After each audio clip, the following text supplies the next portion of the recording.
राजकीय पक्षांच्या कार्यकर्त्यांसाठी खुशखबर.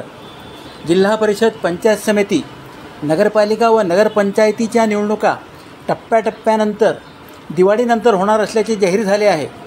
याचा अर्थ आधी दिवाळीचे फटाके फोडायचे व त्यानंतर निवडणुकीत विजयी झाल्यानंतर जल्लोषाचे फटाके फोडायचे असे समजायला हरकत नाही. प्रश्न फक्त एकच आहे की पहिले जिल्हा परिषद, पंचायत समितीच्या निवडणुका होतील की नगरपालिकेच्या? या प्रश्नाचे उत्तर देखील लवकरच मिळेल. निवडणुका दिवाळीनंतर म्हणजे ऑक्टोबर किंवा नोव्हेंबरमध्ये होतील हे आता निश्चित असल्याने इच्छुक उमेदवारांनी कामाला लागायला तयार हरकत नाही. जामनेर तालुक्याचा विचार केला तर भाजप, राष्ट्रवादी शरद पवार पक्ष, काँग्रेस, राष्ट्रवादी अजित पवारांची, शिवसेना शिंदेंची, शिवसेना उद्धव ठाकरेंची, समाजवादी पक्ष व मनसे देखील निवडणूक लढवू इच्छितात आणि ते तयारीला लागले आहेत. त्यामुळे युती आणि आघाडी होईल किंवा नाही याची कोणतीही चिंता न करता सर्व पक्षाच्या इच्छुकांनी आता कामाला लागले पाहिजे.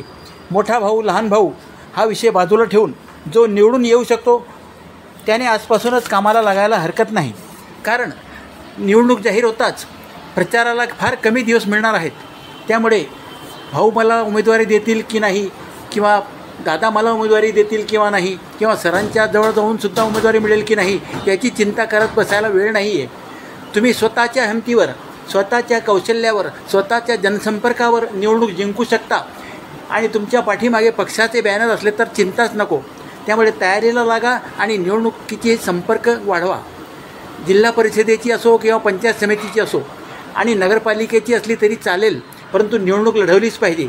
निवडणूक लढवणे हा लोकशाहीचा अधिकार आहे. कोणतीही निवडणूक बिनविरोध होऊ देऊ नका. प्रत्येकाला लढण्याचा अधिकार आहे.